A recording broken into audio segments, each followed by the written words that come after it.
શાહ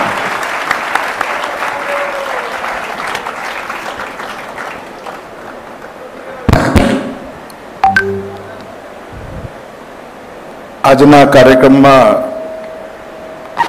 મારી સાથે મંચ પર ઉપસ્થિત મહારાષ્ટ્ર રાજ્યના મુખ્યમંત્રી દેવેન્દ્ર ફડણવીસજી, श्री एकनाथ जी शिंदे उप मुख्यमंत्री महाराष्ट्र सरकार, श्री राहुल नार्वेकर जी स्पीकर महाराष्ट्र विधानसभा, श्री मंगल प्रताप लोढ़ा महाराष्ट्र ट्रस्टीगण, श्री महेश भाई शाह, श्री भीखुभाई, श्री नितिन भाई, रीताबेन जरीवाला, श्री जतिन भाई परीख, श्री चेतन भाई सेठना, श्री अने आजे आ कार्यक्रम में उपस्थित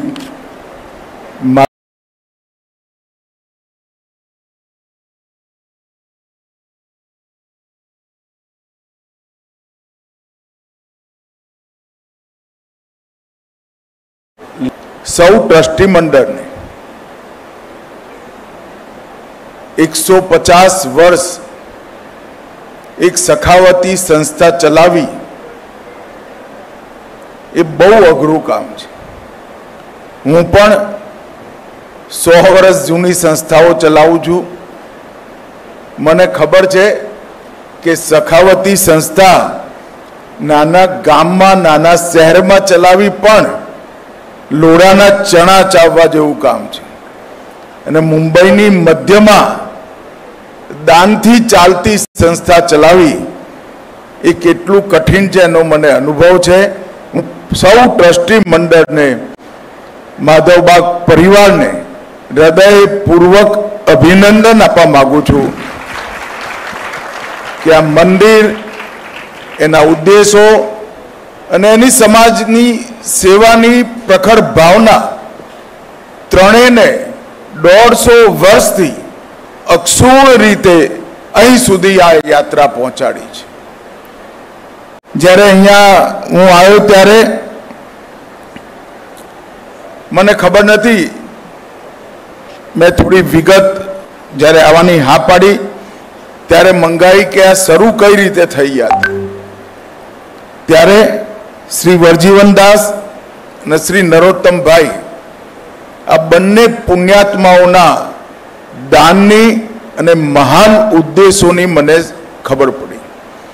देवेंद्रजीए कहूं कि करोड़ों रुपयानु दान, मगर देवेंद्र जी उस जमाने की जो दान की मूल्य है इसको अगर आज के रुपयों में कन्वर्ट करते हैं तो अरबों रुपया देकर भी ये संस्थान खड़ा नहीं हो सकता। ये जमाना में श्री वर्जीवन दास और नरोत्तम भाई खूब मोटू हृदय राखी समाज प्रत्येनी उदात्त भावनानु प्रदर्शन करी आ संस्था बनाई। एमना परिवारजनों ने पण हूँ मळ्यो, एमने पण हूँ हृदयपूर्वक ये बन्ने महानुभावों वतीथी प्रणाम करवा मांगू छूं। क्यारे के अंग्रेजोनुं शासन होय त्यारे 1875 में मुंबईना मध्य भाग में एक धार्मिक केंद्र बनावू अने धार्मिक केंद्रना माध्यमथी सामाजिक ऊर्जानो संचय करवो अने सामाजिक ऊर्जाने समाजनी शक्ति में परिवर्तित करवानी कल्पना खूब मोटा मनना माणसोने ज आई सके। आपणे बधा एकवार जोरथी ताली बनाई आ बन्ने सेठोने खूब खूब अभिनंदन आप्युं। लक्ष्मीनारायण मंदिर कदाच अहीं बेठेला बहु ओछा लोकोने खबर हशे। मारो जन्म ज मुंबई में छे, हूँ मुंबई जोड़े जोड़ायेलो छुं। अनेक वार आ लक्ष्मीनारायण मंदिर में आरती समय आयो, आवता जता दर्शन करवा पण आयो। अने अहींया एक મેરેજ હોલ ચાલતો હતો, વાડી ચાલતી હતી, અત્યારે ચાલે છે કે નહીં ખબર નથી. ત્યાં સેંકડો મધ્યમ વર્ગીય પરિવારોના બહુ ઓછા ખર્ચમાં લગ્ન થાય એવી વ્યવસ્થા આ માધવબાગ ટ્રસ્ટે કરી હતી. અને મારી ત્રણ બહેનોના લગ્ન આ જ માધવબાગની વાડીમાં થયેલા. દશકો પહેલાની વાત છે. એ વખતે એક નાનો હોલ હતો, એક મોટી અહીંયા પ્રાંગણ હતું, ઉપર બંને બાજુના ઉતારા આપવાની જગ્યાઓ હતી. મને હજી બરોબર યાદ છે, 4 દશક પહેલાની વાત મને બરોબર યાદ છે. એ વખતે મધ્યમ વર્ગીય પરિવારોને લગ્ન કરવા માટેનું સૌથી ઉત્કૃષ્ટ સ્થાન અગર કોઈ હતું તો આ માધવબાગની વાડી. અહીંયા સામાજિક પ્રવૃત્તિ પણ ચાલી. વાસ્તુ શિલ્પ એનું એક અદ્ભુત, એ મૂર્તિને મેં તો ધ્યાનથી જોઈ છે. ખૂબ સુંદર ભાવ સાથે, અને કલાકારના બધા ભાવ મૂર્તિ પર પ્રતિકૃતિ રૂપે દેખાય એ રીતે આ મૂર્તિઓની રચના થઈ. અને શુદ્ધ શાસ્ત્રોક્ત રીતે અત્યાર સુધી પૂજાની પરંપરા જળવાઈ રહી છે. કારણ કે હું પૂજા કરીને આવ્યો છું એટલે મને ખબર છે. અને હું તો મારો જન્મ જ વૈષ્ણવ પરિવારમાં થયો છે. શુદ્ધ વૈષ્ણવ પરંપરા પ્રમાણેની પૂજાની પદ્ધતિ આજ પણ જારી રાખી. શૈક્ષણિક કામો, ગીતાનો અભ્યાસ, એક જમાનામાં સંસ્કૃત વિદ્યાલય પણ ચાલતું હતું. અનેક પ્રકારની સામાજિક પ્રવૃત્તિઓ અહીંયા ચાલુ રહી. સુચિતા, સંતુલન અને સત્કર્મ, આ ત્રણેયની ત્રિવેણી આ માધવબાગ ટ્રસ્ટ બન્યું. મિત્રો, 150 વર્ષ આ પરંપરા ચાલુ રહી એ નિશ્ચિત રૂપે ટ્રસ્ટીઓ માટે ગૌરવની વાત છે.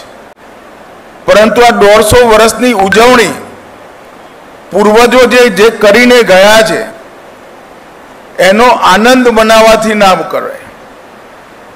આ 150 વર્ષથી 200મા વર્ષની ઉજવણી થાય ત્યારે આ ટ્રસ્ટનું કેવા પ્રકારનું સ્વરૂપ હોય એ વિચારવાની જવાબદારી ટ્રસ્ટીઓની છે. શું આપણે આ ટ્રસ્ટને મધ્યમ વર્ગના સમાજની બધી ચિંતાઓ દૂર કરવા વાળા એક ધાર્મિક કેન્દ્રમાં પરિવર્તિત કરી શકીએ? શું આપણે આ ટ્રસ્ટને પોતાની માતૃભાષા અંગ્રેજી મીડિયમમાં ભણી ભૂલતા બાળકોને પોતાની માતૃભાષા ફરીવાર શીખવાનું કેન્દ્ર બનાવી શકીએ? આજે તો કોઈ ગુજરાતી ઘરમાં જઈએ તો અંગ્રેજી ના આવડતી હોય તો તમે અતડા પડી જાઓ એવી સ્થિતિ આવી ગઈ છે. મા બાપ પણ બાળકો સાથે ગુજરાતીમાં વાત નથી કરતા. ગુજરાતી હોય, હિન્દી હોય, પંજાબી હોય, કોઈ બી બાળક કોઈ પણ માધ્યમમાં ભણતું હોય, મીડિયમમાં ભણતું હોય, એને પોતાની માતૃભાષા શીખવાનું કેન્દ્ર શું આપણે આ માધવબાગને બનાવી શકીએ? અહીંયા આપણા ધર્મ ગ્રંથોનો એક આછેરો પરિચય, ગીતા હોય, ઉપનિષદ હોય, વેદ હોય, એમનો એક આછો પરિચય વ્યક્તિને કરાવવાનું, કિશોરોને, યુવાનોને કરાવવાનું સેન્ટર આપણે માધવબાગને બનાવી શકીએ. એકવાર તમે પરિચય કરાવી દો એને ગીતાનો, કઠ ઉપનિષદનો, તૈત્રેય ઉપનિષદનો, ડૂબકી મારવાનું કામ એ બાળક જાતે કરશે, તમે ચિંતા ના કરતા. પરંતુ એનું એક કેન્દ્ર બનાવવાનું કામ શું આ માધવબાગ થઈ શકે? અનેક પ્રકારની મેડિકલ રાહત કરવાનું કામ ડાયાલિસિસ સેન્ટરથી માંડી અનેક પ્રકારના મોંઘા સાધનોની ઉપલબ્ધિ અહીંયા પર કરી આપણે મધ્યમ વર્ગના બીમાર સૌ નાગરિકોના માટે એક સંજીવની કેન્દ્ર અહીંયા બનાવી શકીએ. આપણે અહીંયા પર વિખરાયેલા પડેલા ગુજરાતી, મારવાડી સૌ પરિવારોને એકત્રિત કરી એનું ગુજરાતી મારવાડી સંસ્કૃતિનું કેન્દ્ર આ માધવબાગ બને એ પ્રમાણેનો વિચાર માધવબાગના ટ્રસ્ટીઓએ કરવો જોઈએ. ખૂબ સંપત્તિ પુરખાઓ મૂકીને ગયા છે. ક્યાંય કાયદાકીય ઝઘડામાં પડી છે, કોઈ વિવાદમાં પડી છે. પુરુષાર્થ કરી અને ટ્રસ્ટની સંપત્તિ સાચ અર્થમાં બનાવી અને ટ્રસ્ટની ઇન્કમનું વૈજ્ઞાનિક આયોજન કરી આ બધી ગતિવિધિ નવા 1 રૂપિયાના ડોનેશન વગર થઈ શકે એવું મારું બહુ સ્પષ્ટ માનવું છે મિત્રો. અને આ કરવા માટે હું સૌ ટ્રસ્ટીઓને અપીલ કરવા માંગુ છું કે માધવબાગને ફરી એકવાર મુંબઈ શહેરનું એક ધમકતું ધર્મ માટેનું, સમાજ જીવન માટેનું, સામાજિક કામો માટેનું અને આરોગ્ય માટેનું એક કેન્દ્ર બનાવવાની દિશામાં આપણે આગળ વધીએ તો આવનારા દિવસોમાં આ 150મી જયંતિ તો જરૂર ઉજવો. મારી ખૂબ ખૂબ શુભેચ્છાઓ છે. પણ 200મી જયંતિ ઉજવાય ત્યારે જે આશય આ બંને શેઠોએ નક્કી કર્યો છે દાન આપતી વખતે એની 100% પૂર્તિ કરવાનું કામ આપણે કરી શકીશું.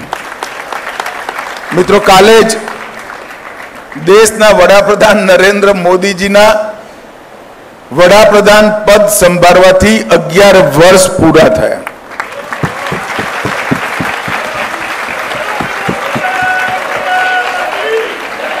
અને 11 વર્ષથી આ ગુજરાતી ભાઈડો દેશના વિકાસને સમર્પિત રીતે દેશની વિકાસ યાત્રા આગળ વધારે. મારે અત્યારે દેશના વિકાસ માટેનું ભાષણ નથી કરવું.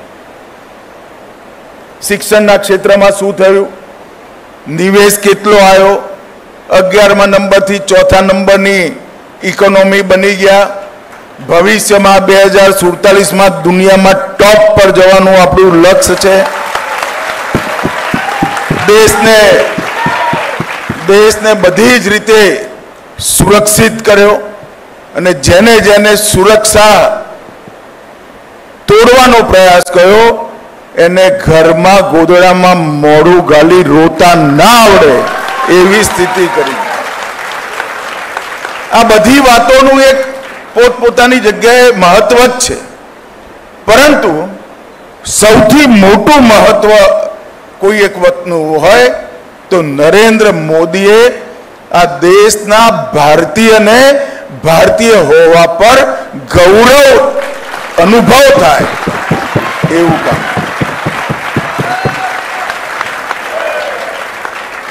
મને એક ફ્રેન્ચથી ડિપ્લોમેટ મળવા આવ્યા હતા. એને મેં સમજતા જ પૂછ્યું, ભાઈ આ 10 વર્ષ થયા હતા. મેં કીધું 10 વર્ષમાં શું ફરક પડ્યો?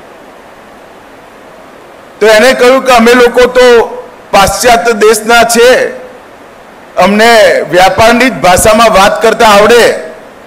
નરેન્દ્ર મોદીએ ભારતના પાસપોર્ટની કિંમત બહુ ઊંચી કરી નાખી છે. ભારતના પાસપોર્ટ સાથે કોઈ પણ એરપોર્ટ પર તમે જાઓ તો પહેલા જે ભાવ હતા એનાથી બિલકુલ વિપરીત સ્વાગતના હાસ્ય સાથે અને ઉમળકાના ભાવ સાથે વેલકમ ફ્રાન્સ કહેતા થઈ ગયા. આ જે પરિવર્તન થયું એની સાથે સાથે વર્ષોથી અનેક પ્રશ્નો ઉકલ્યા વગરના અને હું નથી માનતો કાયદાકીય ગૂંચના કારણે નતા ઉકળ્યા. દ્રઢ રાજનીતિક ઈચ્છા શક્તિના અભાવથી એ પ્રશ્નો હતા. 550 વર્ષ પછી અયોધ્યામાં ભગવાન રામ તંબુમાંથી ભવ્ય મંદિરમાં બેસે એના માટે રાજકીય ઈચ્છા શક્તિ.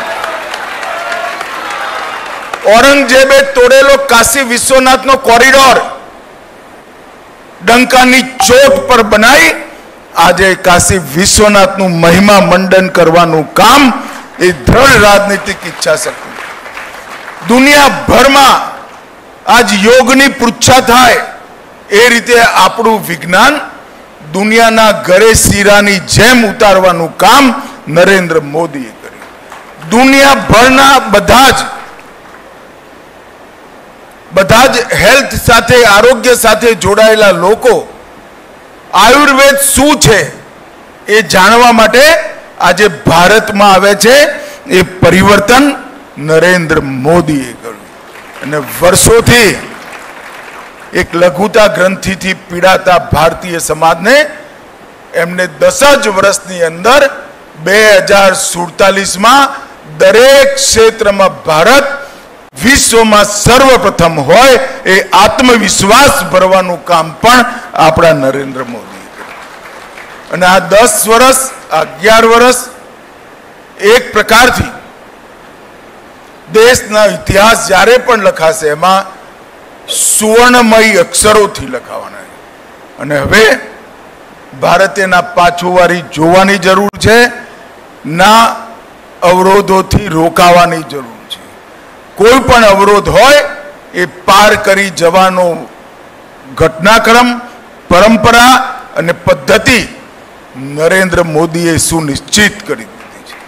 અને મિત્રો, ઓપરેશન સિંદૂરે આખી દુનિયામાં એ એક ચૂટકી સિંદૂરનું મહત્વ ખબર નથી કે આ સિંદૂરનું મહત્વ શું છે. આપણી માં, આપણી બહેન, આપણી દીકરીના માથા પર એક સિંદૂરની લકીર એના જીવનમાં કેટલી મહત્વની છે એ દુનિયાને ખબર નથી. સર્જિકલ સ્ટ્રાઇકનું નામ ઓપરેશન સિંદૂર આપ્યું. એ દિવસે 10 કરોડથી વધુ સર્ચ સિંદૂર શબ્દ માટે હતી દુનિયામાં કે આ સિંદૂર શું છે. પણ એ લોકો હજી સમજી નહીં શક્યા, હજી એ નહીં સમજી શક્યા કે સિંદૂરનું મહત્વ શું છે.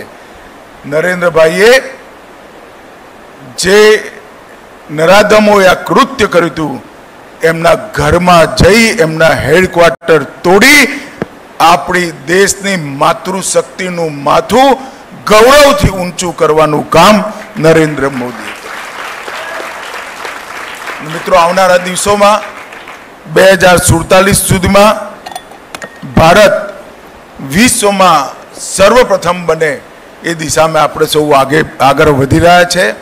ભગવાન લક્ષ્મીનારાયણના આશીર્વાદ સમગ્ર દેશની 130 કરોડની જનતાને મળતા રહે.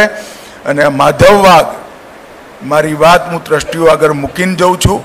ક્યાંય જરૂરત હોય તો દેવેન્દ્રભાઈએ વચન આપ્યું છે, એ વચનના પાકા છે, મદદ કરશે તમને. ક્યાંય મદદની જરૂર હોય તો જરૂર જજો. પરંતુ જ્યારે 200 વર્ષ માધવ બાગના મનાય ત્યારે આ જગ્યા, આ મંદિર ધર્મ, સમાજ સેવા, માતૃભાષાનું શિક્ષણ, સ્વાસ્થ્ય અને આધ્યાત્મનું કેન્દ્ર બની ઉપસે. એ જ મારી શુભેચ્છાઓ. આપ સૌને મારા જય શ્રી કૃષ્ણ. વંદે માતરમ.